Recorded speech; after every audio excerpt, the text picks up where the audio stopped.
Hello everyone, welcome to another episode of, Nick, what are we calling this? We don't know what we're calling this yet, but welcome to another episode. And today we're going to tackle one of the most common questions that we get, and something that we struggled with a lot and try to understand it when we started investing. And the most common question from investors that we meet is, how do I raise money to buy more properties? After I bought one or two properties, how do I raise more money? And like, what's the secret magic pill? And it's something that we didn't quite understand either, so I wanted to take some lessons from other areas and see if this can be helpful for you. I'm reading a book right now called Leaving Microsoft to Change the World. I'm not sure if you can see that. About halfway through, it's a fantastic book. Highly recommend it. And what John Wood's saying in this book is that he started a charity to build libraries and schools in Nepal. And he makes a big point in the book of saying that he wasn't aware how charities work, but once he started his own, he realized that he had to become the chief salesperson. He had to raise funds. If he did not raise funds for the charity, nothing would get done. His primary job was raising funds to build these schools. So it was a charity, but he had to turn into a master salesperson to raise the funds, and he continues to do that today. So I want to leave that with you for a second. Then the second story I want to give you is that I was at a software company called NetSuite several years ago now, and before they went public and raised like $1 billion on the New York stock market, their job of the executives in that company was raising money. Right before they went public, I think they did an emergency run for about $30 million from some of the investors to keep the company going right before they went public. Right? So the top executives of that company, their primary job was raising money.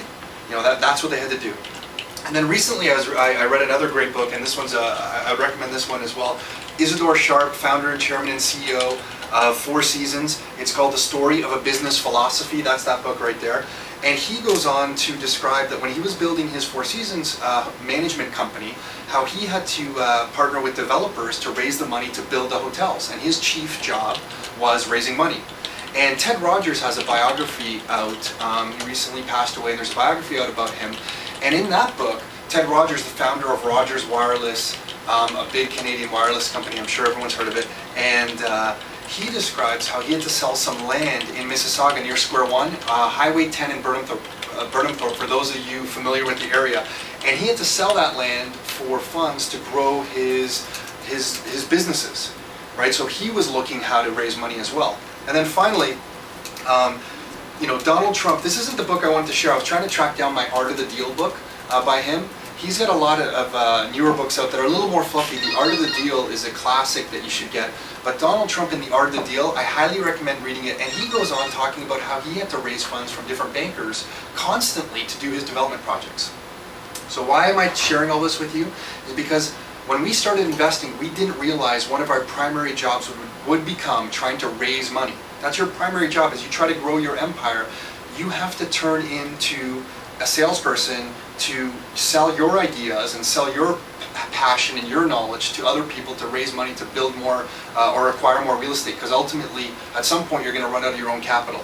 And if you're not comfortable with that, you need to get over it. And there's some books I recommend. There's a really old book called Winning Through Intimidation by Robert Ringer. This is an old copy of it. This is a fantastic book. Would really get over, help you get over some of the mental hurdles involved in sales. So Winning Through Intimidation, highly recommend this book if you think you need some help in the sales arena and the ability to persuade other people to work with you and raise capital for your business.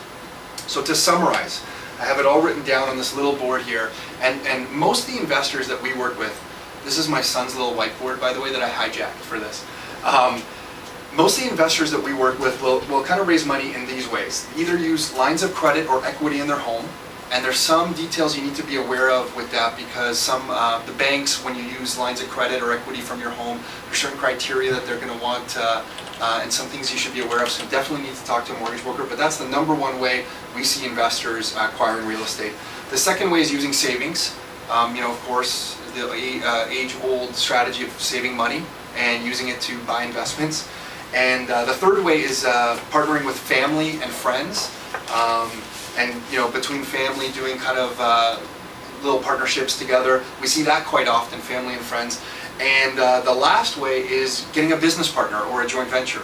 And the most effective investor we've seen do that has created a business plan of her properties. So every property is summarized on a sheet, and all the cash flow is summarized, and the earnings and annual earnings on her properties. She takes that summary to different people who might be looking to invest and says, here's my investment strategy, here's the returns I'm getting, would you like to do a joint venture? Perhaps you put up the money and I'll take care of all the work, we'll sign a joint venture agreement, and that's how she continues to invest.